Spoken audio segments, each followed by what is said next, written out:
Good afternoon students, welcome back to my channel study with अभिमान।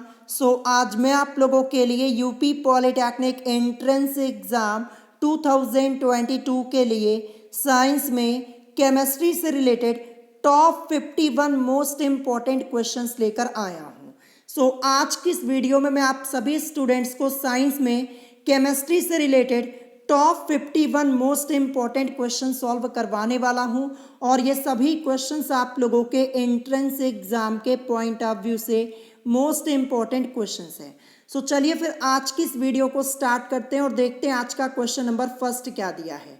Question number first आपको आपकी screen के ऊपर दिख रहा होगा।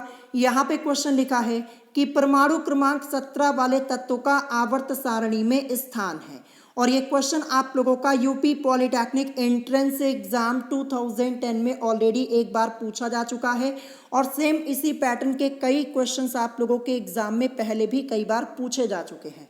चार ऑप्शंस आपको आपकी स्क्रीन के ऊपर दिख रहे होंगे। तो चलिए अब मैं आपको ये क्वेश्चन डिटेल में सॉल्व करके समझा देता हूँ। पहले भी मैंने आपको ये क्वेश्चन कई बार कराया हुआ है। यहाँ पे परमाणु क्रमांक हमें दिया हुआ है 17। परमाणु क्रमांक 17 होता किसका है? क्लोरीन का होता है और क्लोरीन को हम शॉर्ट में Cl से रिप्रेजेंट करते हैं और इसका एटॉमिक नंबर क्या होता है? 17 होता है, 17 होता है। अब इसका इलेक्ट्रॉनिक कॉन्फ़िगरेशन हम यहाँ पे करेंगे 1s2 2s2 2p6 3s2 3p5। हमने यहाँ पे क्लोरीन का इलेक्ट्रॉनिक कॉन्फ़िगरेशन कर लिया। आप इलेक्ट्रॉन्स को काउंट कर लीजिए। देखिए यहाँ पे 2 2 4 6 4 10 2 12 5 17 और परमाणु क्रमांक 17 होता है क्लोरीन का। अब क्या करेंगे? इसको जर्नल फॉर्म में लिखेंगे इलेक्ट्रॉनिक कॉन्फ़िगरेशन को। तो पहले में देखिए 2 इलेक्ट्रॉन है, फिर इसके बाद दूसरे में देखिए 2s2 2p6 2 और 6 मिलकर 8, फिर इसके बाद तीसरे में देखिए 3s2 और 3p5 2 और 5 मिलके यहाँ पे हो जाएंगे 7। हमने यहाँ पे जर्नल फॉर्म में भी इलेक्ट्रॉनिक कॉन्फ़िगरेशन को लिख लिया है। अब हम क्या करेंगे? यहाँ पे कोशों की संख्या को देखेंगे। तो कोशों की संख्या 1 2 3। तो जब यहाँ पे कोशों की संख्या 3 है तो जो क्लोरीन है ये किस आवर्त का तत्व हो जाएगा? तीसरे आवर्त का तत्व हो जाएगा। तो 3 को हम रोमन में लिखते हैं ऐसे। देखिए मैंने यहाँ पे लिख दिया है और आवर्त, तो ये तीसरे आवर्त का तत्व हो गया। आवर्त हमें यहाँ पे पता चल गया। अब हमें यहाँ पे वर्ग ज्ञात करना है। तो वर्ग कैसे ज्ञात करेंगे? अब हम यहाँ पे देखेंगे कि क्लोरीन के बाह्यतम कोश में उपस्थित इलेक्ट्रॉनों की संख्या कितनी है। तो क्लोरीन के बाह्यतम कोश में उपस्थित इलेक्ट्रॉनों की जो संख्या है वो 7 है, इसलिए ये किस वर्ग का तत्व हो जाएगा? 7वें वर्ग का तत्व हो जाएगा। और 7 को हम रोमन में ऐसे लिखते हैं। देखिए मैंने यहाँ पे लिख दिया है और वर्ग। तो चलिए अब हम ऑप्शन में चेक कर लेते हैं कि तीसरा आवर्त और 7वां वर्ग ये कहाँ पे दिया है। तो जैसा कि आप लोग देख पा रहे होंगे तीसरा आवर्त और 7वां वर्ग ये दिया है ऑप्शन बी में। ऑप्शन बी करेक्ट हो जाएगा। इस टाइप के क्वेश्चन की प्रैक्टिस जरूर कर लीजिएगा। इस टाइप के सभी क्वेश्चंस मैंने आपको पहले कई बार सॉल्व कराए हुए हैं। चलिए अब इसके बाद देखते हैं next question. Question number second क्या दिया है? क्वेश्चन नंबर सेकंड आपको आपकी स्क्रीन के ऊपर दिख रहा होगा। यहाँ पे क्वेश्चन है कि किसी आवर्त में बाएं से दाएं जाने पर तत्वों की, फिर इसके बाद यहाँ पे 4 ऑप्शंस आपको आपकी स्क्रीन के ऊपर दिख रहे होंगे। ऑप्शन ए दिया है धन विद्युतीय प्रकृति बढ़ती है, ऑप्शन बी दिया है धात्विकता बढ़ती जाती है, ऑप्शन सी दिया है आयनिक त्रिज्या बढ़ती जाती है और ऑप्शन डी दिया है तत्वों के ऑक्साइडों की क्षारीय प्रकृति घटती जाती है। और ये क्वेश्चन आप लोगों का यूपी पॉलिटेक्निक एंट्रेंस एग्जाम 2010 में पूछा जा चुका है।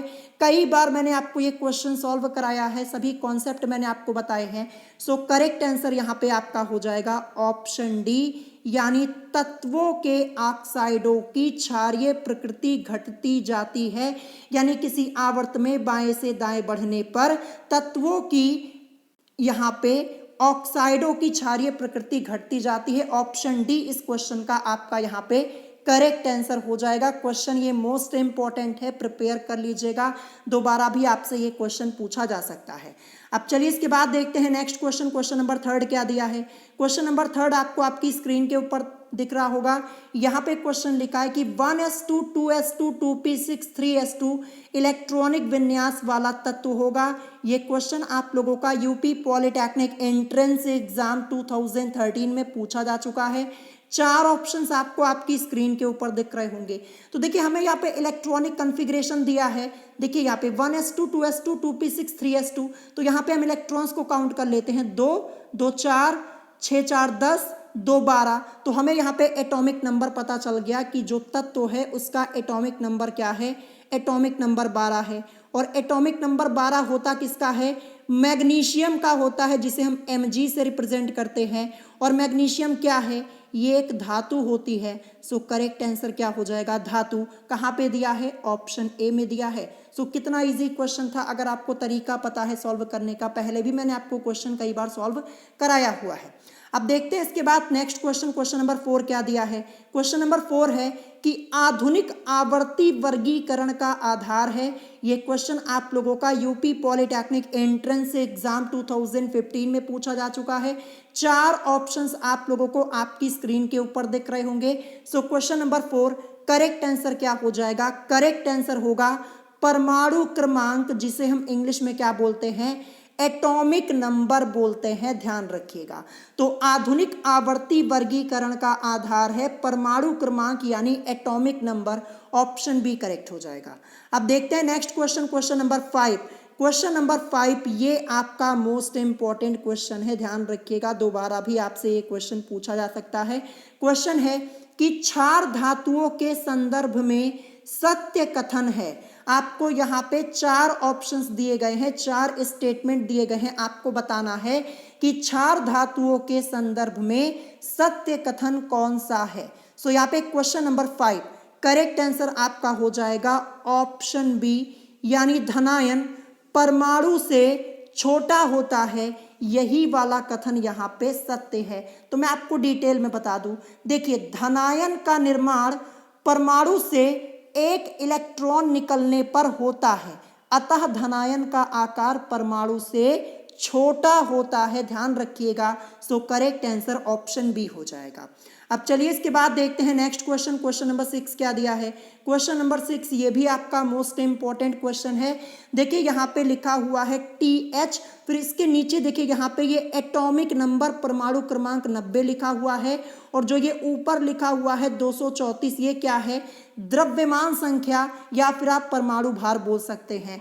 तो देखिए इस तत्व से बीटा कण उत्सर्जित होने पर प्राप्त पदार्थ है।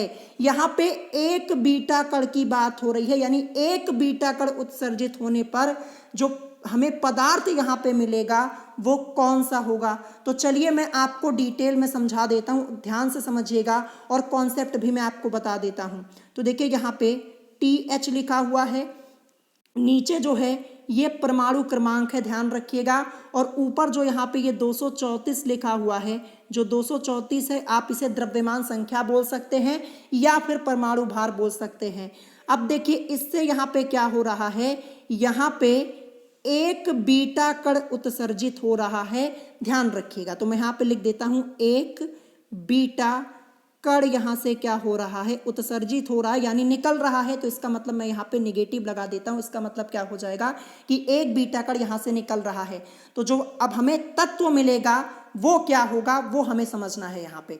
तो देखिए मैंने आप लोगों को बीटा कण का कॉन्सेप्ट बताया था। मैंने आपको क्या बताया था कि एक बीटा कण के उत्सर्जन पर परमाणु क्रमांक 1 इकाई बढ़ जाता है, जबकि द्रव्यमान संख्या अपरिवर्तित रहती है। तो यहाँ पे एक बीटा कण निकल रहा है, तो जो तत्व हमें मिलेगा, देखिए चारों ऑप्शन में Pa Pa Pa Pa दिया हुआ है। तो यहाँ पे सबसे पहले हम लिखेंगे Pa, ठीक है।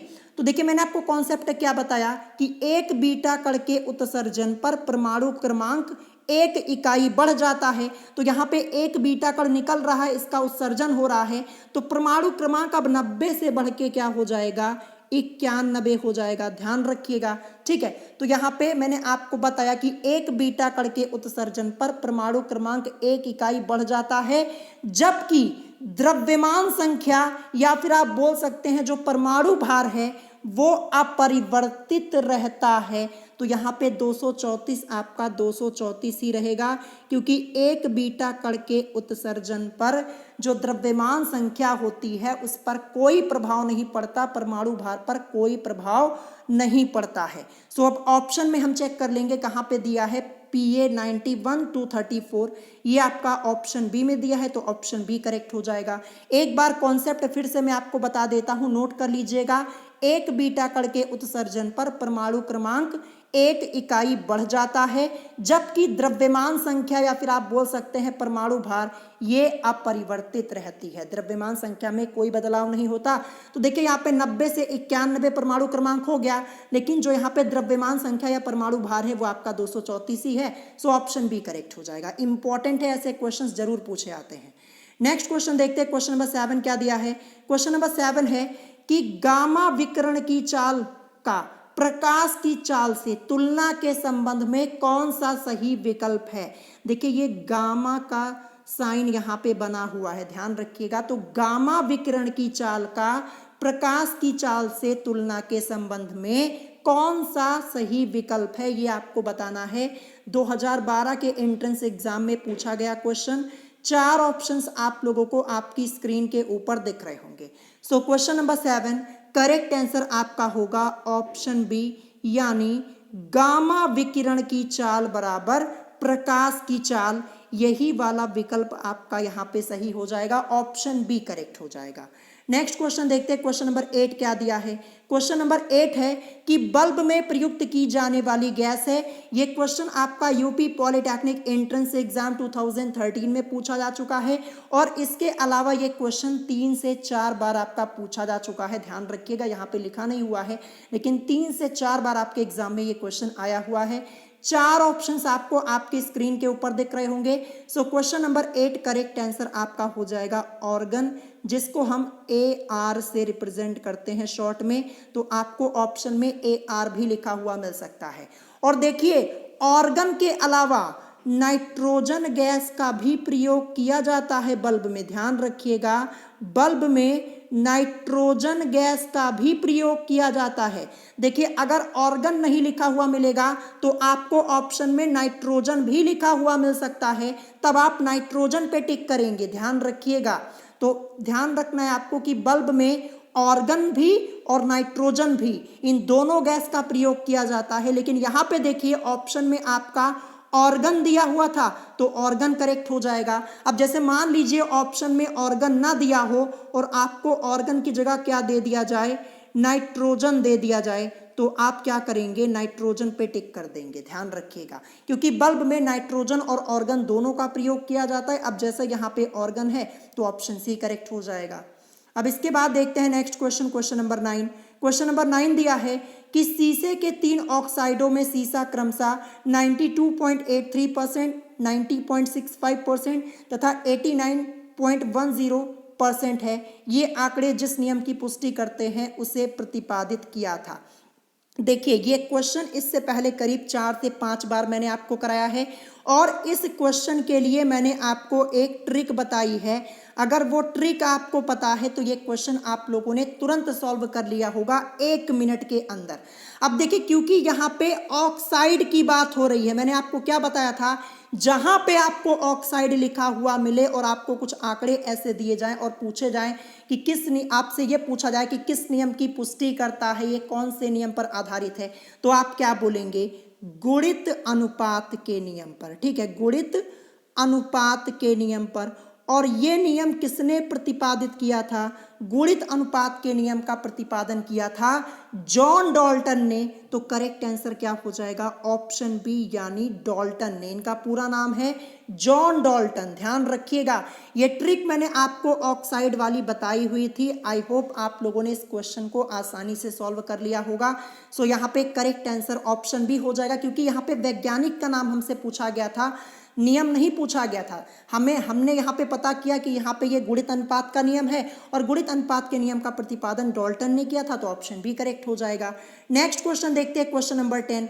अब देखिए क्वेश्चन नंबर 10, ये क्वेश्चन आपका 2012 के एंट्रेंस एग्जाम में पूछा गया है।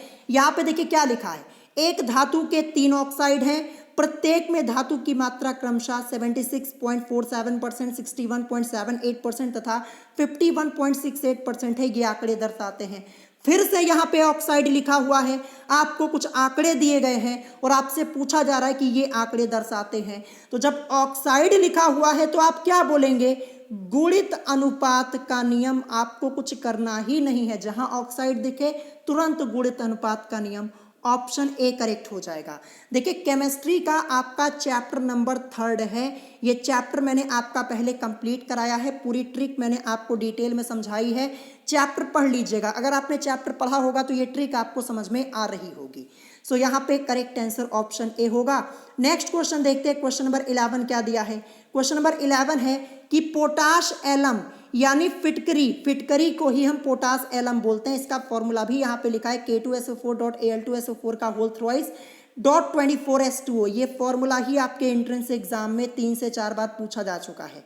सो यहाँ पे पूछा जा रहा है कि पोटाश एलम यानी फिटकरी ये किस प्रकार का लवण है, किस प्रकार का ये सॉल्ट है। ऑप्शन ए दिया संकर लवण, ऑप्शन बी द्विक लवण, ऑप्शन सी मिश्रित लवण और ऑप्शन डी क्षारकीय लवण। सो करेक्ट आंसर यहाँ पे हो जाएगा ऑप्शन बी यानी द्विक लवण है, जिसे हम इंग्लिश में क्या बोलते हैं, डबल सॉल्ट बोलते हैं। ऑप्शन बी इस क्वेश्चन का करेक्ट आंसर हो जाएगा। मोस्ट इंपॉर्टेंट क्वेश्चन है, इस बार आपके एग्जाम में ये दोबारा भी पूछा जा सकता है, रिपीट हो सकता है क्वेश्चन।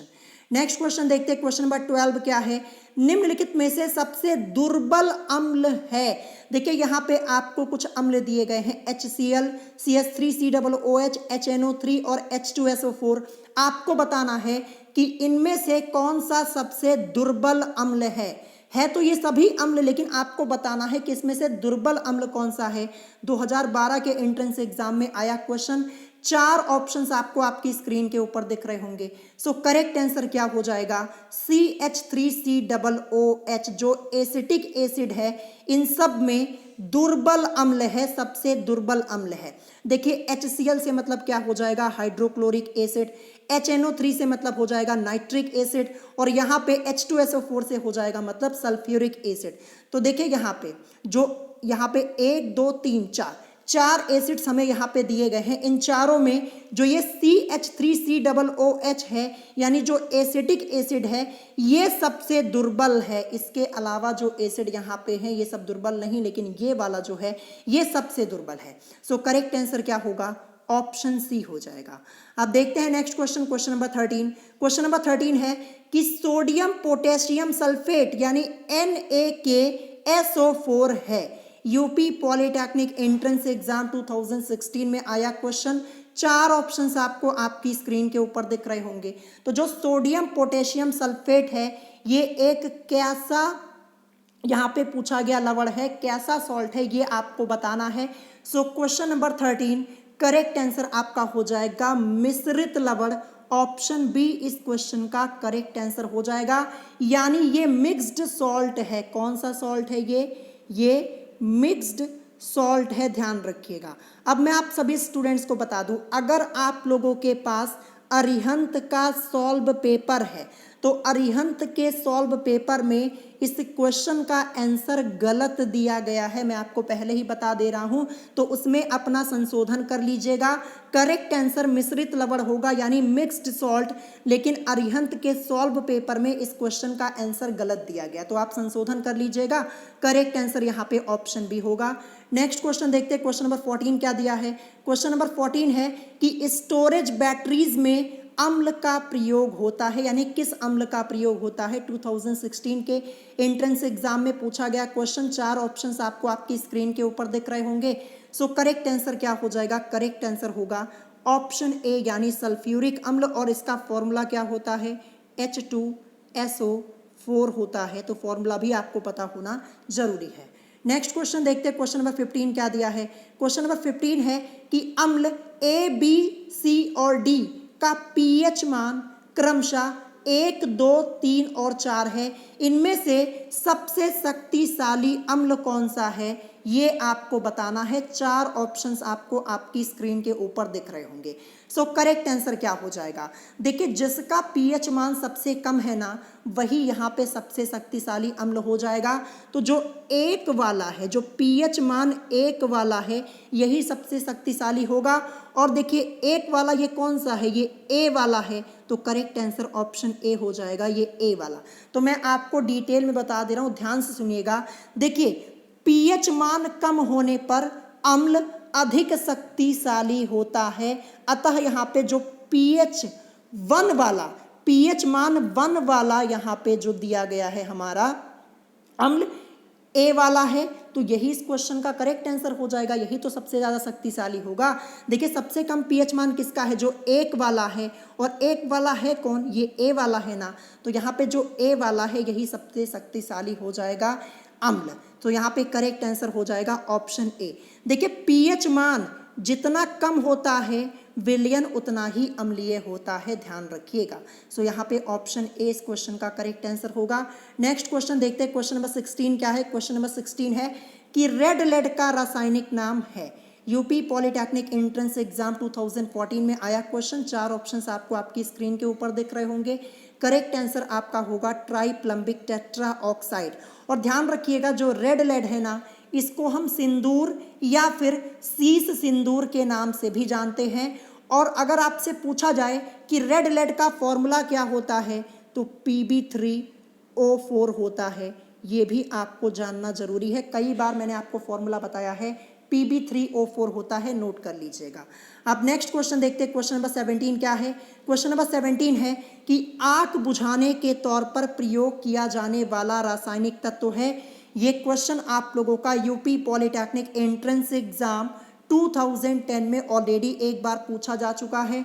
4 ऑप्शंस आपको आपकी स्क्रीन के ऊपर दिख रहे होंगे। सो यहाँ पे क्वेश्चन नंबर 17 करेक्ट आंसर आपका क्या हो जाएगा? करेक्ट आंसर होगा ऑप्शन ए, यानी Na2CO3। अब देखिए, यहाँ पे Na2CO3 लिखा हुआ है, इसको हम किस नाम से जानते हैं, ये आपको कमेंट करके बताना है। कई बार मैंने आपको बताया है, ऑप्शन ए इस क्वेश्चन का करेक्ट आंसर होगा। नेक्स्ट क्वेश्चन देखते हैं। क्वेश्चन नंबर 18 यहाँ पे है CuOH का whole twice dot CuCO3 copper का एक अयस्क है, इसका नाम क्या है? देखिए, फॉर्मूला दे करके आपसे नाम पूछ लिया गया। तो धातु और इनके अयस्क के ऊपर मैंने वीडियो बनाई है, सभी फॉर्मूले बताए हैं, अयस्कों के बारे में बताए हैं। और 2 वीडियो में तो मैंने आपको केवल क्वेश्चन कराए हैं धातु और अयस्क से रिलेटेड, आप चेक कर लीजिएगा। ये 2010 के एंट्रेंस एग्जाम में पूछा गया क्वेश्चन है। करेक्ट आंसर आपका क्या हो जाएगा? करेक्ट आंसर होगा ऑप्शन बी, यानी मैलेकाइट।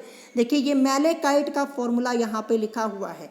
कॉपर का एक अयस्क मैलेकाइट होता है, मैंने आपको कई बार बताया है, और इसका फॉर्मूला यहाँ पे लिखा हुआ है। ठीक है, अब देखते हैं नेक्स्ट क्वेश्चन। यहाँ पे क्वेश्चन नंबर 19 क्या है? क्वेश्चन नंबर 19 यहाँ पे है कि निस्तापन एक प्रक्रम है जिसका प्रयोग होता है। 4 ऑप्शंस आपको आपकी स्क्रीन के ऊपर दिख रहे होंगे। 2012 के एंट्रेंस एग्जाम में 2012 में पूछा गया आपका ये क्वेश्चन है। क्वेश्चन मोस्ट इंपॉर्टेंट है, दोबारा भी आपसे पूछा जा सकता है। तो निस्तापन एक प्रक्रम है, अयस्क को बिना पिघलाए अयस्क में से वाष्पशील पदार्थों को निकालने के लिए ऑप्शन डी करेक्ट हो जाएगा। आज की इस वीडियो में मैं आपको जितने क्वेश्चन करा रहा हूँ ना, ये सब आपके एग्जाम में आए क्वेश्चन है और दोबारा भी आपसे पूछे जाएंगे, ध्यान रखिएगा, मोस्ट इंपॉर्टेंट है। अब देखते हैं next question, question number 20। Question number 20 है कि फेन प्लवन प्रक्रम में प्रयोग होने वाला तेल होता है। देखिए, जो फेन प्लवन विधि होती है, अयस्कों के सांद्रण की जो फेन प्लवन विधि होती है, उसमें किस तेल का प्रयोग होता है, ये आपसे पूछा जा रहा है। 2012 के एंट्रेंस एग्जाम में आया हुआ क्वेश्चन। करेक्ट आंसर क्या होगा? चीड़ का तेल, यानी ऑप्शन डी इस क्वेश्चन का करेक्ट आंसर होगा। देखिए, ये सब क्वेश्चन मैंने आपको पहले करवाए हुए हैं। जितने क्वेश्चंस मैं आज की इस वीडियो में करवा रहा हूँ, ये मैं आपका रिवीजन करवा रहा हूँ। जब चैप्टर पढ़ाया था, ये सभी क्वेश्चन मैंने आपको ऑलरेडी कराए हुए हैं। नेक्स्ट क्वेश्चन देखते हैं, क्वेश्चन नंबर 21। क्वेश्चन नंबर 21, ये क्वेश्चन 2021 के भी एंट्रेंस एग्जाम में पूछा गया था और कई बार पूछा जा चुका है। जब मैं 2021 के एंट्रेंस एग्जाम की प्रिपरेशन करवा रहा था, कई बार ये क्वेश्चन कराया था, कहा था आपके एग्जाम में आएगा और यही क्वेश्चन आया था। सो यहाँ पे क्वेश्चन है कि अधातुओं में द्रव है। 2012 के एंट्रेंस एग्जाम में, 2021 के एंट्रेंस एग्जाम में, और इसके अलावा कई बार पूछा गया है चार ऑप्शंस आपको आपकी स्क्रीन के ऊपर दिख रहे होंगे। तो देखिए यहाँ पे अधातुओं की बात हो रही है, यानी अधातुओं में द्रव कौन है, तो केवल और केवल ब्रोमीन है। ध्यान रखिएगा, ब्रोमीन को Br से रिप्रेजेंट करते हैं। और अगर आपसे पूछ लिया जाए अधातुओं की जगह क्या पूछ लिया जाए, आपसे पूछ लिया जाए कि धातुओं में द्रव है, तो आप क्या करेंगे। तो देखिए ऑप्शन जैसे आपको दिया होगा उसी के अकॉर्डिंग आपको आंसर करना होगा, लेकिन धातुओं में द्रव आपसे पूछा नहीं जाएगा। अगर पूछा जाएगा तो आपसे अधातुओं में द्रव पूछा जाएगा, ध्यान रखिएगा, ठीक है। सो करेक्ट आंसर ऑप्शन ए हो जाएगा, केवल और केवल ब्रोमीन। क्वेश्चन को तैयार कर लीजिएगा, इस बार फिर से आपसे पूछा जा सकता है। नेक्स्ट क्वेश्चन, क्वेश्चन नंबर 22 यहाँ पे है कि नाइट्रोजन मैग्नीशियम के साथ अभिक्रिया करके बनाती है। 2012 के एंट्रेंस एग्जाम में आया क्वेश्चन। चार ऑप्शंस आपको आपकी स्क्रीन के ऊपर दिख रहे होंगे। सो आपको मैं यहाँ पे रिएक्शन करके दिखा देता हूँ। रिएक्शन क्या होगी, देखिए यहाँ पे 3Mg, ठीक है, 3Mg प्लस N2 गेप्स, यहाँ पे रिएक्शन होगी तो हमें मिलेगा Mg3 और N2। इसको हम किस नाम से जानते हैं, इसको हम जानते हैं मैग्नीशियम नाइट्राइट के नाम से। जो Mg3N2 मिला हमें, इसे हम मैग्नीशियम नाइट्राइट के नाम से जानते हैं। Mg3N2 दिया है ऑप्शन डी में, सो ऑप्शन डी करेक्ट हो जाएगा। ये जो मैंने रिएक्शन लिखी है ना, इसको नोट कर लीजिएगा, ठीक है, इंपॉर्टेंट है। अब देखते हैं नेक्स्ट क्वेश्चन, क्वेश्चन नंबर 23 कि एल्यूमिनियम का ऑक्साइड होता है। चार ऑप्शंस आपको आपकी स्क्रीन के ऊपर यहाँ पे दिख रहे होंगे, 2012 में आया हुआ क्वेश्चन। और इसके अलावा भी ये क्वेश्चन कई बार आपके एग्जाम में पूछा गया है। तो जो एल्यूमिनियम का ऑक्साइड होता है वो उभयधर्मी होता है, ऑप्शन डी करेक्ट हो जाएगा। अब देखते हैं नेक्स्ट क्वेश्चन, क्वेश्चन नंबर 24 क्या है। क्वेश्चन नंबर 24 है कि धातुओं का वह गुण जिसके कारण धात्विय चादरें बनाई जाती हैं क्या कहलाता है। तन्यता, सुघट्यता, प्रत्यास्थता या फिर आघात वर्ध्यता। सो करेक्ट आंसर क्या हो जाएगा, करेक्ट आंसर हो जाएगा आघात वर्ध्यता। ऑप्शन डी इस क्वेश्चन का करेक्ट आंसर होगा। और ये भी क्वेश्चन आपके एग्जाम में पूछा जा चुका है। जितने क्वेश्चन मैं आज की इस वीडियो में करवा रहा हूँ ये सभी मोस्ट इंपॉर्टेंट है। आज के आज आप ये क्वेश्चन तैयार कर लीजिएगा। और जो स्टूडेंट्स मुझसे स्टार्टिंग से अपनी स्टडी कर रहे हैं उनका तो ये क्वेश्चन पहले से तैयार होगा, क्योंकि ये सब क्वेश्चन तो मैंने पहले आपको कराए ही हुए हैं। अब इसके बाद नेक्स्ट क्वेश्चन है कि कृत्रिम गोल्ड में Cu यानी कॉपर की प्रतिशतता होती है। चार ऑप्शंस आपको आपकी स्क्रीन के ऊपर दिख रहे होंगे, 2015 में आया हुआ क्वेश्चन आपका ये है। तो मैं आपको बता दूं, देखिए जो कृत्रिम गोल्ड होता है, ध्यान रखिएगा, इसको हम रोल्ड गोल्ड के नाम से भी जानते हैं। किस नाम से, रोल्ड गोल्ड के नाम से भी जानते हैं। तो आपको यहाँ पे कृत्रिम गोल्ड की जगह रोल्ड गोल्ड भी यहाँ पे लिखा हुआ मिल सकता है, ध्यान रखिएगा। तो मैं आपको बता दूं, रोल्ड गोल्ड या फिर कृत्रिम गोल्ड में जो Cu का परसेंटेज होता है वो 90% से लेकर के 95% तक होता है, यानी 90 से 95% तक होता है। अब ऑप्शन में हम चेक करेंगे तो ऑप्शन में हमें 90% लिखा हुआ मिल रहा है ऑप्शन सी में, तो ऑप्शन सी करेक्ट हो जाएगा। देखिए अगर आपको 90% ना लिखा हुआ मिले, यानी 90% अगर आपको ऑप्शन में नहीं दिया जाएगा तो आपको 95% लिखा हुआ मिलेगा। तो याद कर लीजिएगा, जो कृत्रिम गोल्ड है इसे हम रोल्ड गोल्ड के नाम से भी जानते हैं और इसमें 90% से लेकर के 95% तक कॉपर उपस्थित होता है। कॉपर की प्रतिशतता होती है 90 से 95% तक। तो यहाँ पे 90 दिया हुआ था, 95 तो दिया नहीं है, तो 90 हमारा करेक्ट हो जाएगा। इंपॉर्टेंट क्वेश्चन है। नेक्स्ट क्वेश्चन देखते हैं। क्वेश्चन यहाँ पे है कि पीतल में होते हैं। यूपी पॉलिटेक्निक एंट्रेंस एग्जाम 2015 में आया हुआ क्वेश्चन है। चार ऑप्शंस आपको आपकी स्क्रीन के ऊपर दिख रहे होंगे। सो यहाँ पे करेक्ट आंसर क्या होगा, कॉपर और जिंक होगा, Cu और Zn होगा। देखिए पीतल में पूछा जा रहा है। एक क्वेश्चन आपसे और पूछा जाता है कि कांसा में होता है। क्या पूछा जाता है, कांसा में आपसे पूछ लिया जाता है, तो वहां पे Cu और Sn होता है, यानी कॉपर और टिन होता है। लेकिन यहाँ पे पीतल में पूछा जा रहा है तो Cu और Zn यानी कॉपर और जिंक होगा। ऑप्शन सी करेक्ट होगा। नेक्स्ट क्वेश्चन देखते हैं। क्वेश्चन नंबर 27 है कि स्टेनलेस स्टील में कार्बन का प्रतिशत है। चार ऑप्शंस आपको आपकी स्क्रीन के ऊपर दिख रहे होंगे, 2016 में आया हुआ क्वेश्चन। करेक्ट आंसर क्या हो जाएगा, करेक्ट आंसर आपका होगा 0.1% से लेकर के 0.25%, जो कि बहुत ही कम है। यानी स्टेनलेस स्टील में जो कार्बन का परसेंटेज होता है वो 0.1% से लेकर 0.25% तक होता है, जो कि बहुत ही कम है। तो इसे लर्न कर लीजिएगा, जो सबसे कम वाला होगा उसी पे आपको टिक करना होगा, ठीक है। सो ऑप्शन ए करेक्ट होगा, पहले भी क्वेश्चन कई बार कराया है। नेक्स्ट क्वेश्चन यहाँ पे है कि निम्न में से किस में एल्यूमिनियम नहीं होता। क्वेश्चन नंबर 28 है कि निम्न में से किस में एल्यूमिनियम नहीं होता। अल्निको में, ड्यूरेलियम में, जर्मन सिल्वर में या फिर मैग्नीलियम में।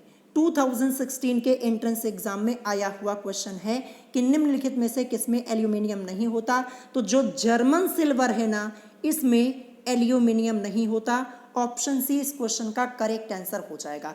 देखिए क्वेश्चन मैं आपको थोड़ा जल्दी जल्दी यहाँ पे करवा रहा हूँ, क्योंकि ये सब क्वेश्चन मैंने आपको पहले करवाए हुए हैं, चैप्टर पढ़ाया है, डिटेल में समझाया हुआ है। इतना टाइम नहीं है कि मैं आपको यहाँ पे एक एक पॉइंट समझा पाऊँ, नहीं तो फिर वीडियो काफ़ी लंबी हो जाएगी। मैं कोशिश करूँगा कि अब कम समय में आपको मैं ज़्यादा से ज़्यादा क्वेश्चन करवा पाऊँ। देखिए आप कीजिएगा क्या, अगर आपने ये क्वेश्चन पहले नहीं पढ़ा है, जैसे मैंने आपको जो चैप्टर पढ़ाया है, अगर आप मेरे चैनल पर नए आए हैं, आपने चैप्टर नहीं पढ़ा है, तो जो अभी ये क्वेश्चन करवा रहा हूँ ना, इसे आप डेली याद करते हुए चलिए। आप यही कर सकते हैं। और जो पहले से मुझसे पढ़ रहे हैं तो उनको कोई यहाँ पे टेंशन लेने की जरूरत ही नहीं है, उन लोगों ने तो पूरा ही किया होगा। सो यहाँ पे क्वेश्चन नंबर 29 है कि चिली सॉल्ट पीटर नाम है। 2016 के एग्जाम में आया क्वेश्चन। चिली सॉल्ट पीटर, ये किस, चिली सॉल्ट पीटर ये नाम है किसका, ये हो जाएगा आपका सोडियम नाइट्रेट का। ऑप्शन सी आपका इस क्वेश्चन का करेक्ट आंसर हो जाएगा। अगर आपसे चिली सॉल्ट पीटर का फॉर्मूला पूछा जाए, सोडियम नाइट्रेट का फॉर्मूला पूछा जाए, NaNO3 बोलेंगे। ध्यान रखिएगा, मैंने आपको कई बार बताया हुआ, आपसे पूछा जाएगा, डायरेक्टली आपसे पूछा जा सकता है कि चिली सॉल्ट पीटर का फॉर्मूला क्या होता है, या फिर सोडियम नाइट्रेट का फॉर्मूला। तो देखिए चिली सॉल्ट पीटर ये सोडियम नाइट्रेट का ही नाम है, चाहे चिली सॉल्ट पीटर बोलिए, चाहे सोडियम नाइट्रेट बोलिए, और फॉर्मूला इसका NaNO3 होता है। नेक्स्ट क्वेश्चन देखते हैं, क्वेश्चन नंबर 30 है कि सिनेबार किसका अयस्क है। 4 ऑप्शंस आपको आपकी स्क्रीन के ऊपर दिख रहे होंगे। जो सिनेबार है ना, ये किसका अयस्क है, ये पारे का अयस्क होता है। पारे को हम Hg से रिप्रेजेंट करते हैं। ऑप्शन ए करेक्ट हो जाएगा। 2017 में आया हुआ क्वेश्चन। देखिए धातु और उनके अयस्क से रिलेटेड वीडियो बनाई है, सभी फॉर्मूले बताए हैं, अयस्क के बारे में बताया है और क्वेश्चन भी करवा दिए हैं। अगर वो आपने पढ़ा है ना, तो अगर आपके एग्जाम में अयस्क से रिलेटेड कोई भी क्वेश्चन आएगा तो आपको मिलेगा जरूर, क्योंकि सभी क्वेश्चन मैंने आपको करवा दिए हैं। अब देखते हैं next question, question number 31। Question number 31 है कि हाइड्रोजन सल्फाइड गैस की गंध होती है। 2010 के एंट्रेंस एग्जाम में ये क्वेश्चन पूछा गया था। 4 ऑप्शंस आपको आपकी स्क्रीन के ऊपर दिख रहे होंगे। सो इस क्वेश्चन का करेक्ट आंसर होगा आपका ऑप्शन सी, सड़े हुए अंडे की। अब मैं आपको बता दूं, अगर आपके पास अरिहंत की बुक है और अरिहंत की बुक से आप अपने एंट्रेंस एग्जाम की प्रिपरेशन कर रहे हैं ना, तो उस बुक में आंसर दिया गया है ऑप्शन ए, यानी मछली की, जो कि क्या है, गलत है। तो अगर अभी तक आपने अपनी बुक में संशोधन नहीं किया है तो कर लीजिएगा। जब मैंने ये चैप्टर पढ़ाया था तब भी बताया था, कई बार क्वेश्चन कराया तब भी बताया, आज फिर से बता दे रहा हूँ कि अरिहंत की बुक में इस क्वेश्चन का आंसर गलत दिया गया है। सही आंसर ऑप्शन सी होगा, ध्यान रखिएगा, सड़े हुए अंडे की। नेक्स्ट क्वेश्चन देखते हैं, क्वेश्चन नंबर 32 है कि सल्फर डाइऑक्साइड का जलीय विलयन होता है। 2010 के एंट्रेंस एग्जाम में पूछा गया क्वेश्चन। 4 ऑप्शंस आपको आपकी स्क्रीन के ऊपर दिख रहे होंगे। तो जो सल्फर डाइऑक्साइड का जलीय विलयन होता है वो होता है अम्लीय। ऑप्शन बी करेक्ट हो जाएगा। नेक्स्ट क्वेश्चन देखते हैं, क्वेश्चन नंबर 33 है कि ऑक्सीजन गैस है। सिंपल सा क्वेश्चन है, बड़े आसानी से आप इसका आंसर कर पाएंगे। 2010 के एंट्रेंस एग्जाम में पूछा गया क्वेश्चन। ऑप्शन ए दिया है अम्लीय, ऑप्शन बी क्षारीय, ऑप्शन सी ना तो अम्लीय और ना ही क्षारीय। सो करेक्ट आंसर यही होगा, ऑप्शन सी वाला। जो ऑक्सीजन गैस है ना, ये ना तो अम्लीय है और ना ही क्षारीय है। तो ऑप्शन सी इस क्वेश्चन का करेक्ट आंसर हो जाएगा। ठीक है, अब देखिए यहाँ से एक क्वेश्चन आपसे पूछा जा सकता है कि वायुमंडल में, ठीक है, वायुमंडल में ऑक्सीजन का परसेंटेज कितना है, यानी वायुमंडल में जो ऑक्सीजन की मात्रा है वो कितनी है। तो ध्यान रखिएगा, वायुमंडल में, जो हमारे वायुमंडल में ऑक्सीजन की मात्रा है वो 21% है। ध्यान रखिएगा, आपसे पूछा जा सकता है कि ऑक्सीजन जो गैस है वायुमंडल में इसका परसेंटेज कितना है, तो 21% है, ध्यान रखिएगा। अब देखते हैं नेक्स्ट क्वेश्चन, क्वेश्चन नंबर 34 क्या है कि क्षारीय विलयन का पीएच मान होता है। 2013 के एग्जाम में आया क्वेश्चन। 4 ऑप्शंस आपको आपकी स्क्रीन के ऊपर दिख रहे होंगे। तो जो क्षारीय विलयन होता है इसका पीएच मान जो होता है वो 7 से अधिक होता है। ऑप्शन बी करेक्ट हो जाएगा। ये सब तो मैंने आपको डिटेल में पढ़ाया है। पीएच मान वाला पूरा टॉपिक ही मैंने आपको अलग से पढ़ाया है। सभी पीएच मान मैंने आपको बताए हैं कि किस पदार्थ का कितना पीएच मान होता है, और पीएच मान से रिलेटेड एक एक क्वेश्चन भी कराए हैं। अब देखते हैं नेक्स्ट क्वेश्चन, क्वेश्चन नंबर 35 है कि फिनैप्थलीन है एक दुर्बल अम्ल, दुर्बल क्षारक, प्रबल अम्ल या फिर प्रबल क्षारक। जो फिनैप्थलीन है ये एक दुर्बल अम्ल है, ध्यान रखिएगा। ऑप्शन ए करेक्ट हो जाएगा। और इसके अलावा जो फिनैप्थलीन है ना, ये एक इंडिकेटर होता है, सूचक होता है, ध्यान रखिएगा, जो अम्लीय और क्षारीय माध्यम में अलग अलग रंग देता है। सो यहाँ पे ऑप्शन ए इस क्वेश्चन का आपका करेक्ट आंसर हो जाएगा, क्वेश्चन नंबर 35 का। नेक्स्ट क्वेश्चन देखते हैं, क्वेश्चन नंबर 36 है कि अमोनिया को पानी में घोलने पर कौन सा यौगिक बनेगा। देखिए 2013 के एंट्रेंस एग्जाम में, 2017 के एंट्रेंस एग्जाम में भी क्वेश्चन पूछा गया था। 4 ऑप्शंस आपको आपकी स्क्रीन के ऊपर दिख रहे होंगे। तो देखिए अमोनिया की बात हो रही है, रिएक्शन करेंगे। देखिए अमोनिया का फॉर्मूला NH3 होता है। फिर इसके बाद पानी में घोलने पर यानी जल में, तो जल का फॉर्मूला होता है H2O। तो यहाँ पे ये मैंने लिख दिया। रिएक्शन होगी तो हमें क्या मिलेगा, NH4 और OH। ठीक है, क्या मिलेगा, NH4OH मिलेगा, जिसे हम अमोनियम हाइड्रोक्साइड के नाम से जानते हैं। तो NH4OH कहीं दिया है ऑप्शन में, ऑप्शन सी में दिया है, तो ऑप्शन सी करेक्ट हो जाएगा। सिंपल सा क्वेश्चन था। नेक्स्ट क्वेश्चन देखते हैं, यहाँ पे क्वेश्चन नंबर 37 क्या दिया है। क्वेश्चन नंबर 37 आपको आपकी स्क्रीन के ऊपर यहाँ पे दिख रहा होगा। यहाँ पे लिखा है कि निम्न में प्रबलतम क्षार है। 4 ऑप्शंस आपको आपकी स्क्रीन के ऊपर दिख रहे होंगे। 2015 के एंट्रेंस एग्जाम में ये आया हुआ आपका क्वेश्चन है। So question number 37 correct answer आपका क्या हो जाएगा, करेक्ट आंसर होगा आपका ऑप्शन बी, यानी NaOH। यही इस क्वेश्चन का आपका करेक्ट आंसर हो जाएगा।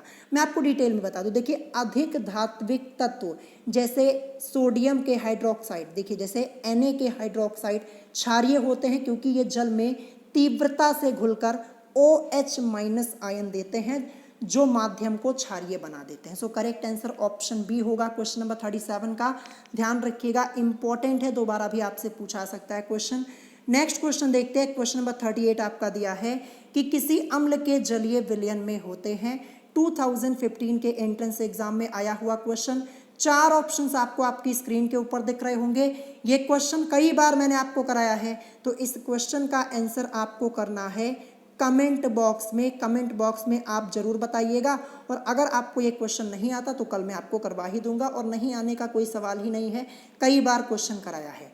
नेक्स्ट क्वेश्चन देखते हैं, क्वेश्चन नंबर 39 यहाँ पे है कि सल्फर डाइऑक्साइड क्लोरीन से अभिक्रिया करके बनाती है, ये हमसे पूछा जा रहा है। तो देखिए सल्फर डाइऑक्साइड, इसका फॉर्मूला क्या होता है, SO2 होता है, और यहाँ पे रिएक्शन किससे करवानी है हमें, क्लोरीन से, तो Cl2 हो जाएगा। क्लोरीन यहाँ पे रिएक्शन कराएंगे तो हमें क्या मिलेगा, SO2 और Cl2 मिलेगा। SO2 Cl2 कहाँ पे दिया है, SO2 Cl2 दिया है ऑप्शन बी में। सो ऑप्शन बी करेक्ट हो जाएगा क्वेश्चन नंबर 39 का करेक्ट आंसर। नेक्स्ट क्वेश्चन देखते हैं, क्वेश्चन नंबर 40 है कि खनिज से प्राप्त एक औषधि है। तो खनिज से प्राप्त एक औषधि, ये आपका 2014 के एंट्रेंस एग्जाम में क्वेश्चन पूछा गया है। देखिए औषधि यानी मेडिसिन से रिलेटेड एक वीडियो मैंने अलग से बनाई है, जहां पे मैंने आपको पूरा टॉपिक डिटेल में पढ़ा दिया है। देखिए मेडिसिन से रिलेटेड आपके एंट्रेंस एग्जाम में 2 से 3 क्वेश्चन पूछे आते हैं, तो पढ़ लीजिएगा। देखिए आप लोग चैनल पर जाइएगा, 2022 की केमिस्ट्री की प्लेलिस्ट चेक कर लीजिएगा, वहाँ पे आपको सभी वीडियोस मिल जाएंगी। और अगर आप फिजिक्स का पढ़ना चाहते हैं तो फिजिक्स की प्लेलिस्ट चेक कर लीजिएगा 2022 की। और अगर आप मैथमेटिक्स को पढ़ना चाहते हैं तो 2022 की मैथमेटिक्स की प्लेलिस्ट चेक कर लीजिएगा। मैक्सिमम सिलेबस आपका कंप्लीट करवा दिया है मैंने। अगर जितना मैंने पढ़ाया है वो आपने पढ़ा है तो आपके मार्क्स बहुत ही अच्छे आएंगे एंट्रेंस एग्जाम में, यानी आप अपना एग्जाम आसानी से क्वालिफाई कर पाएंगे। सो करेक्ट आंसर यहाँ पे काकोलिन होगा, ऑप्शन ए। नेक्स्ट क्वेश्चन देखते हैं, क्वेश्चन नंबर 41 यहाँ पे दिया है कि निम्न में से किस गैस मिश्रण पर डाल्टन का आंशिक दाब का नियम लागू नहीं होगा। 4 ऑप्शंस आपको आपकी स्क्रीन के ऊपर दिख रहे होंगे, कई बार क्वेश्चन कराया है। क्वेश्चन नंबर 41 करेक्ट आंसर आपका क्या हो जाएगा, करेक्ट आंसर यहाँ पे होगा H2 और Cl2। अब ये क्यों करेक्ट हुआ मैं आपको डिटेल में समझा दूँ। तो देखिए H2 तथा Cl2 ध्यान रखिएगा, ये परस्पर क्रिया करके हाइड्रोजन क्लोराइड गैस बनाती है। और देखिए जो डाल्टन का आंशिक दाब का नियम है, ये केवल परस्पर अभिक्रिया नहीं करने वाली गैसों पर लागू होता है, और जबकि यहाँ पे H2 और Cl2 ये रिएक्शन करके यानी अभिक्रिया करके हाइड्रोजन क्लोराइड गैस बना लेती हैं, तो इसीलिए यहाँ पे डाल्टन का आंशिक दाब का नियम लागू नहीं होगा। इसमें मैंने आपको बताया ना कि जो डाल्टन का आंशिक दाब का नियम है ये केवल परस्पर अभिक्रिया नहीं करने वाली गैसों पर लागू होता है, और जबकि यहाँ पे H2 और Cl2 ये रिएक्शन कर लेंगी और हाइड्रोजन क्लोराइड गैस बना देती हैं। सो यही करेक्ट हो जाएगा। सो यहाँ पे डाल्टन का आंशिक दाब का नियम लागू नहीं होगा। नेक्स्ट क्वेश्चन देखते हैं, क्वेश्चन नंबर 42 है कि केल्विन व्यावसायिक नाम है, किसका व्यावसायिक नाम है, 2010 के एग्जाम में आया क्वेश्चन। 4 ऑप्शंस आपको आपकी स्क्रीन के ऊपर दिख रहे होंगे। सो करेक्ट आंसर क्या हो जाएगा, यहाँ पे करेक्ट आंसर आपका हो जाएगा सोडियम हेक्सामेटाफॉस्फेट का ऑप्शन ए करेक्ट हो जाएगा। कई बार ये क्वेश्चन कराया है, एक बार फिर से मैंने आपको करा दिया क्योंकि क्वेश्चन इंपॉर्टेंट है, पूछा जा सकता है। नेक्स्ट क्वेश्चन, क्वेश्चन नंबर 43 है कि हाइड्रोजन बम किस सिद्धांत पर आधारित होता है। ऑप्शन ए दिया नाभिकीय संलयन, ऑप्शन बी नाभिकीय विखंडन, ऑप्शन सी नाभिकीय विघटन, या फिर ऑप्शन डी तापीय अपघटन। सो करेक्ट आंसर क्या होगा, जो हाइड्रोजन बम है ना ये नाभिकीय संलयन पर आधारित होता है, ऑप्शन ए करेक्ट हो जाएगा। और हाइड्रोजन बम की जगह आपसे परमाणु बम के बारे में पूछा जाए तो आप क्या बोलेंगे। अगर आपसे पूछा जाए परमाणु बम ये किस पर आधारित होता है, तो आप बोलेंगे नाभिकीय विखंडन पर। ध्यान रखिएगा, नाभिकीय विखंडन पर होता है परमाणु बम, और यहाँ पे हाइड्रोजन बम जो है ये नाभिकीय संलयन पर। अब देखते हैं नेक्स्ट क्वेश्चन, क्वेश्चन नंबर 44 क्या है कि कोई भी परमाणु रेडियो एक्टिविता तभी दर्शाता है जबकि उसके परमाणु में हो अस्थायी इलेक्ट्रॉनिक विन्यास, स्थायी इलेक्ट्रॉनिक विन्यास, स्थायी नाभिक, या फिर अस्थायी नाभिक। ये क्वेश्चन आपके एग्जाम में कई बार पूछा जा चुका है। क्वेश्चन नंबर 44 करेक्ट आंसर होगा अस्थायी नाभिक, यानी ऑप्शन डी। नेक्स्ट क्वेश्चन देखते हैं, क्वेश्चन नंबर 45 यहाँ पे है कि कृत्रिम रेडियो एक्टिविता की खोज किसने की थी। मैडम क्यूरी ने, हेनरी बैकुलेल, रदरफोर्ड, या फिर आई क्यूरी तथा जूलियट। तो देखिए यहाँ पे कृत्रिम रेडियो एक्टिविता पूछी जा रही है, कृत्रिम, तो कृत्रिम पूछी जाएगी तो आप बोलेंगे आई क्यूरी तथा जूलियट, यानी ऑप्शन डी करेक्ट हो जाएगा। और अगर आपसे पूछा जाए केवल कि रेडियो एक्टिविता की खोज किसने की थी, तो आप बोलेंगे हेनरी बैकुलेल। ध्यान रखिएगा, लेकिन यहाँ पे कृत्रिम रेडियो एक्टिविता है तो आई क्यूरी तथा जूलियट। अब देखते हैं next question, question number 46। Question number 46 है कि निम्न में से ध्रुवीय यौगिक है। 4 ऑप्शंस आपको आपकी स्क्रीन के ऊपर दिख रहे होंगे।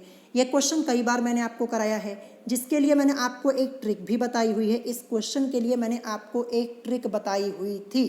तो देखिए यहाँ पे ध्रुवीय है ना, तो देखिए आपको क्या करना है, ट्रिक क्या है, आप मान लीजिए कि ध्रुव नाम का एक लड़का है, ठीक है, ध्रुव नाम का एक लड़का है जिसे हमेशा क्लीन रहना पसंद है। मैंने क्या बोला, यहाँ पे ध्रुवीय पूछा गया ना, मैंने आपको बोला यहाँ पे ट्रिक मैंने आपको क्या बताई कि आप मान लीजिए कि ध्रुव नाम का एक लड़का है जिसे हमेशा में आएगा H और क्लीन रहना पसंद है, तो क्लीन में आएगा C और L, तो HCl इस क्वेश्चन का करेक्ट आंसर हो जाएगा। तो निम्न में से ध्रुवीय यौगिक है HCl। ट्रिक क्या है, जैसे ही आपको ये क्वेश्चन दिखे आपको क्या देखना है, देखिए यहाँ पे ध्रुवीय लिखा है ना, आप देखेंगे यहाँ पे कि ध्रुव नाम का एक लड़का है जिसे हमेशा का H और क्लीन रहना पसंद है, क्लीन का Cl, HCl। So option D correct हो जाएगा। सो यही ट्रिक है इस क्वेश्चन की जो कि मैंने आपको पहले भी बताई हुई है।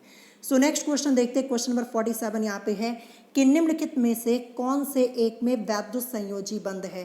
2011 में पूछा गया क्वेश्चन। देखिए वैद्युत संयोजी पूछा जा रहा है तो प्लस माइनस होना चाहिए, ठीक है। जैसे यहाँ पे देखिए आपको कहाँ पे दिख रहा है, किस ऑप्शन में दिख रहा है, जो MgCl2 है, यहाँ पे करेक्ट आंसर आपका हो जाएगा ऑप्शन डी वाला MgCl2, यही इस क्वेश्चन का करेक्ट आंसर हो जाएगा, ठीक है। अब देखिए, अब इसके बाद मैं आपको एक क्वेश्चन कराऊंगा, वहाँ पे आपको अच्छे से समझ में आ जाएगा। देखिए इससे पहले यहाँ पे क्वेश्चन नंबर 48 आपका दिया है कि वह यौगिक जिसमें आयनिक और सहसंयोजक दोनों बंध हैं वो आपको बताना है। 4 ऑप्शंस आपको आपकी स्क्रीन के ऊपर दिख रहे होंगे। देखिए इस क्वेश्चन के लिए भी मैंने आपको क्या बताई है, एक ट्रिक बताई है। ये ट्रिक अगर आपको पता है तो इस क्वेश्चन का आंसर आपने कर लिया होगा। तो देखिए इस क्वेश्चन के लिए ट्रिक मैंने आपको क्या बताई थी, देखिए मैंने आपको बताया था किसान, जो किसान है वो क्या करता है, वो दोगुनी मेहनत करता है। क्या करता है, दोगुनी मेहनत करता है। तो देखिए यहाँ पे मैं लिख देता हूँ दोगुनी मेहनत करता है, ठीक है। तो यहाँ पे पूछा गया कि वह यौगिक जिसमें आयनिक और सहसंयोजक दोनों बंद हैं। तो मैंने आपको क्या बताया था, जो किसान है वो दोगुनी मेहनत करता है। किसान में साउंड आएगा किसका, KCN का, KCN किसान, किसान करता है दोगुनी मेहनत। तो यहाँ पे क्या हो जाएगा, दोनों बंद किस में है, KCN में है। ऑप्शन बी करेक्ट हो जाएगा। तो अगर आपको ये ट्रिक पता है ना, तो आप इस क्वेश्चन का आंसर आसानी से कर पाएंगे। कई बार मैंने आपको ये ट्रिक बताई हुई है। देखिए यहाँ पे पूछा गया था आयनिक और सहसंयोजक दोनों बंद, तो इसके लिए मैंने आपको क्या बताया था, जो किसान है वो दोगुनी मेहनत करता है। अब देखिए KCN में किसान का साउंड आ रहा है। अगर आपको ट्रिक पता है तो तुरंत आप कर पाएंगे, ऑप्शन भी करेक्ट हो जाएगा। Next question, question number 49। देखिए यहाँ पे क्या लिखा है कि सोडियम क्लोराइड में बंद होता है। सोडियम क्लोराइड मतलब NaCl। तो देखिए Na+Cl-, यहाँ पे प्लस माइनस आता है, वैसे ही आप समझ जाएंगे क्या होगा, वैद्युत संयोजक बंद होगा। ऑप्शन बी करेक्ट हो जाएगा। अभी ऊपर आपका एक क्वेश्चन आया हुआ था, देखिए ये वैद्युत संयोजी बंद पूछा गया था। अभी मैंने आपसे कहा था कि एक क्वेश्चन और कराऊंगा, आपको समझ में आ जाएगा। अब देखिए यहाँ पे MgCl2 है, ये भी प्लस माइनस में होता है। जब आप इसको सॉल्व करेंगे आपको पता चलेगा। सो यहाँ पे ऑप्शन डी होगा। और इसके अलावा देखिए ये क्वेश्चन जो मैंने आपको कराया, सोडियम क्लोराइड NaCl, ठीक है, आप सब लोग जानते हैं Na+Cl-, यहाँ पे प्लस माइनस आता है, तो क्या हो जाएगा यहाँ पे, वैसे ही आप बता देंगे कि वैद्युत संयोजक बंद होगा। ऑप्शन बी होगा। अब देखते हैं नेक्स्ट क्वेश्चन, क्वेश्चन नंबर 50 क्या दिया है। क्वेश्चन नंबर 50 है, किसी यौगिक को चाहे किसी भी विधि द्वारा बनाया जाए, उसमें उपस्थित अव्ययी तत्वों का अनुपात सदैव निश्चित रहता है। यह कथन किस वैज्ञानिक का है। 4 ऑप्शंस आपको आपकी स्क्रीन के ऊपर दिख रहे होंगे। ये भी क्वेश्चन कई बार मैंने आपको कराया। यहाँ पे एक रूल लिखा है, ये किसका रूल है ये आपको बताना है। तो देखिए ये जो रूल लिखा है ना, ये स्थिर अनुपात का नियम लिखा है। क्या लिखा है, स्थिर अनुपात का नियम। और स्थिर अनुपात का नियम ये किसने प्रतिपादित किया था, ये प्रतिपादित किया था जोसेफ प्राउस्ट ने। ऑप्शन बी करेक्ट हो जाएगा, ध्यान रखिएगा। क्वेश्चन नंबर 50 के लिए ऑप्शन बी करेक्ट होगा।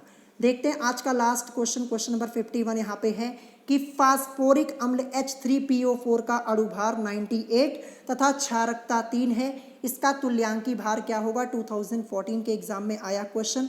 तो देखिए तुल्यांकी भार बराबर हमारा एक फॉर्मूला होता है। देखिए तुल्यांकी भार, रुकिए मैं यहाँ पे लिख देता हूँ, तुल्यांकी भार इज इक्वल टू, आपका एक फॉर्मूला होता है अणुभार, ठीक है, अणुभार, और अपॉन में क्या होता है, अपॉन में होता है क्षारकता। क्या होता है, क्षारकता।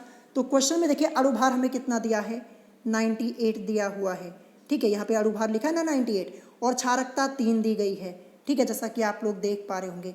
तो 98/3। चलिए देखते हैं ऑप्शन में कहाँ पे दिया है, ये ऑप्शन सी में दिया है। तो देखिए यहाँ पे आगे सॉल्व नहीं किया गया, केवल 98/3 यहीं तक ले गए और यहीं पे आपको आंसर मिल गया। तो ऑप्शन सी करेक्ट हो जाएगा। सो आज की इस वीडियो में टोटल मैंने आपको 51 क्वेश्चन सॉल्व कराए हैं। एक क्वेश्चन का आंसर मैंने आपसे कमेंट बॉक्स में पूछा और वो आपको कमेंट बॉक्स में बताना है। और अगर आज की इस वीडियो में आपको कोई क्वेश्चन नहीं समझ में आया हो तो आप मुझसे कमेंट करके पूछ सकते हैं। और अगर वीडियो पसंद आई हो तो वीडियो को लाइक करना मत भूलिएगा। देखिए क्वेश्चन थोड़ा जल्दी मैंने करवाया ताकि हम यहाँ पे कम समय में ज़्यादा क्वेश्चन को कवर अप कर पाएँ। और अगर आप डिटेल में इन क्वेश्चंस को पढ़ना चाहते हैं तो आप चैनल पर जाइएगा, प्लेलिस्ट चेक कर लीजिएगा 2022 की केमिस्ट्री की। वहाँ पे एक एक चैप्टर मैंने आपको डिटेल में पढ़ाया हुआ है। सिलेबस तो मैंने आपका पहले ही कंप्लीट करवा दिया, अभी तो आपका रिवीजन हो रहा है। सो अगर आज की वीडियो आपको पसंद आई हो तो वीडियो को लाइक करना मत भूलिएगा और साथ ही साथ हमारे चैनल स्टडी विद अभिमान को सब्सक्राइब करना मत भूलिएगा। सो आज की वीडियो में इतना ही, मिलेंगे नेक्स्ट वीडियो में। Thanks for watching.